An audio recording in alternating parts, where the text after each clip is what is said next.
Okay, now we'll see exercise questions, chapter 40 EMVs. पहला question देखेंगे. Show that the dimensions of displacement current this are that of electric current. तो displacement current का formula लिखा epsilon naught. Phi क्या होता है? E into A होता है upon T. Electric field capacitor के बीच में कितनी होती है? Sigma upon epsilon not A. Epsilon not sorry Q upon epsilon not A goes a also goes q by t, which is I, therefore same dimensions. RD will have same dimension. RD convention current के बराबर आ जाता है as far as dimensions are concerned. Now point charge is moving along the straight line with the constant velocity v. Consider a small area A perpendicular to the direction of motion of charge shown in the figure. Calculate the displacement current through this area when its distance from the charge is x.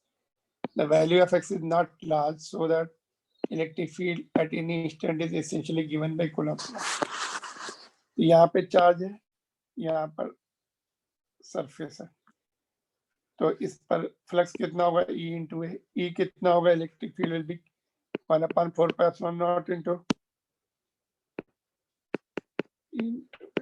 1/4 pi epsilon naught into q by x square into A as it is.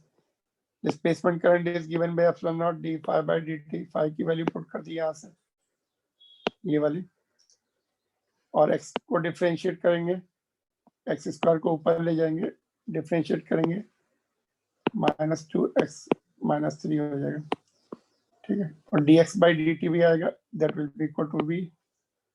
Terms collect करेंगे, minus छोड़ देंगे, magnitude लिखेंगे q a v upon 2 pi x cube.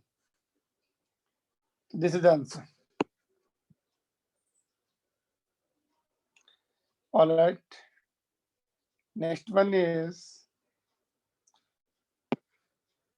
parallel plate capacitor having the plate area this much and separation is d. Battery of EMF E, internal resistance capital R at t is equal to 0.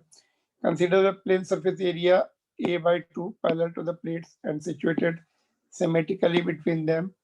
Find the displacement current through this surface as a function of time. Okay, displacement current की equation लिखिए. Area कितना लेना है? A by 2 बोला है, ठीक है. Phi is equal to E होता है, एरिया A by 2, और electric field between the plates का फार्मूला पुट कर दिया, Q अपॉन एप्सिलॉन नॉट. तो ये सब कैंसिल हो गया ना. 1/2 dq by dt बचा. अभी चार्ज ग्रोथ की इक्वेशन पुट कर दी और डिफरेंशिएट करेंगे तो ये मिलेगा, तो 0 हो जाएगा, इसका minus minus will make it plus, और t का कोएफिशिएंट 1/t नीचे आ जाएगा, 2 ऑलरेडी है यहाँ पर, ये आ गया. Tau is equal to CR होता है, C भी जाएगा, ये बचेगा, और CR को हम ऐसे भी लिख सकते हैं, इसको ऐसे भी लिख सकते हैं, ऐसे भी लिख सकते हैं. CR is tau.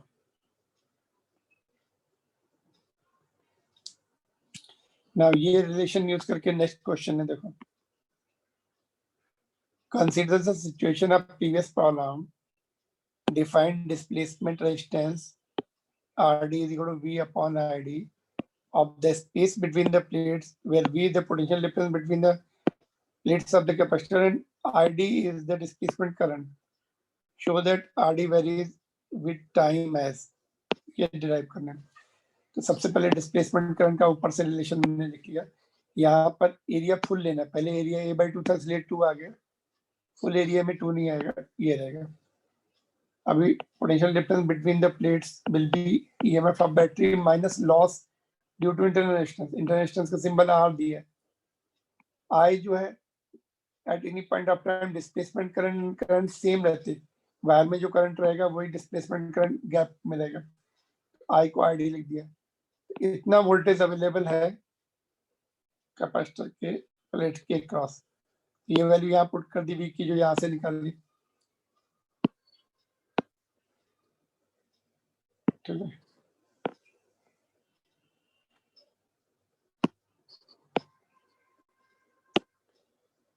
तो v की वैल्यू पुट कर दी, नीचे आरडी है, आरडी का ये वाला फार्मूला दोनों तरफ पुट कर दिया, ये पहले ब्रेक कर लेना था, कोई बात नहीं, चलो तो ई कॉमन लेके कैंसिल हो जाएंगे, ये बचेगा अभी पार्ट पे, इस दिस बाय दिस कर लिया तो ये तो पूरा टर्म्स, एक मिनट यहाँ पे आर चला जाएगा ना, आर बिल्कुल एक आर आर ऑलरेडी है ना, that gets cancel,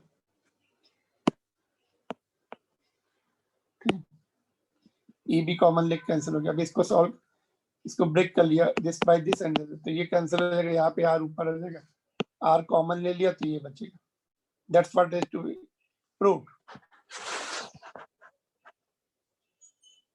All right, you can see the solution once more.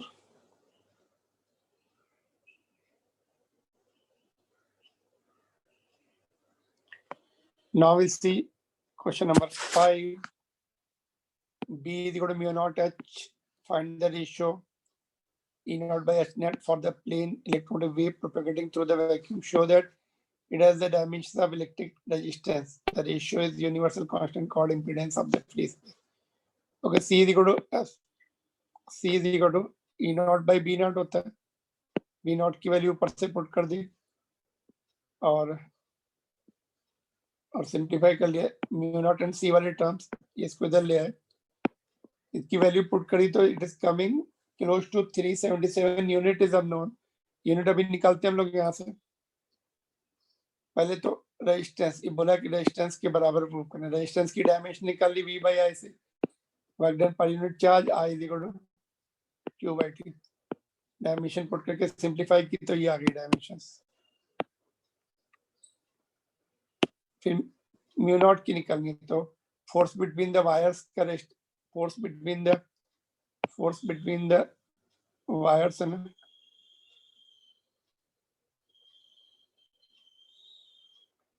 Force between the wires का फार्मूला लिया हमने,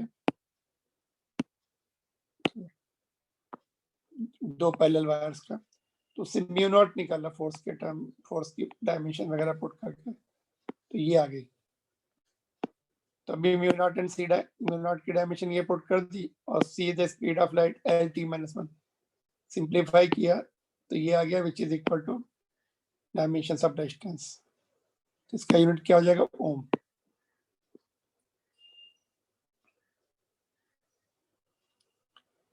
All right, moving on to the next question 6. Sunlight reaching the earth has the maximum electric field this much. What is the maximum magnetic field? C is equal to E by B, E naught by B naught. यहाँ से solve किया तो it is low value in magnetic field, electric field is quite high value of significant value or high value in terms of SI unit, volt per meter, but this is low value. Question number 7 पे चलते, the magnetic field in the plane electromotive wave is given by this relation. Find the maximum electric field and average energy density corresponding to the electric field. C is equal to E naught by B naught से निकाल लिया हमने, ये B naught होगा ना, this will be B naught, यहाँ से value put करके C से मल्टीप्लाई करके E naught निकाल लिया ना, 6 into 10 power 4 है, फिर एनर्जी डेंसिटी का फॉर्मूला लगाया, energy maximum electric field and average energy density of the electric field, total energy density की आधी होती, I mean find the maximum electric field and energy average energy density of corresponding electric field, corresponding electric field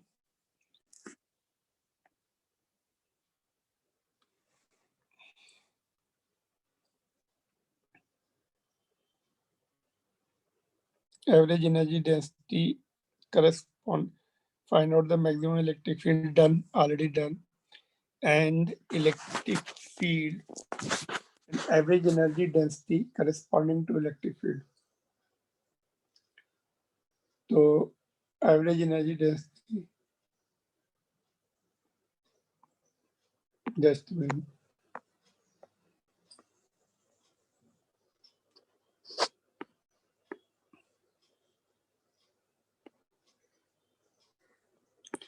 question number 7 है,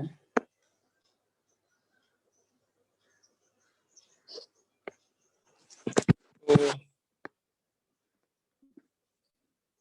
second part just I have to cross check because there is some point to be clarified. Magnetic field आ गई है इतनी, तो electric field आ गई है, तो उसकी वैल्यू अगर हम यहाँ पुट करें,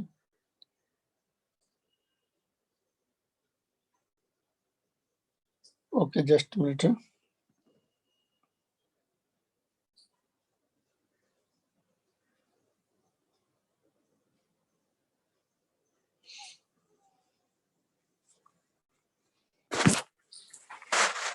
okay, we'll discuss this question again.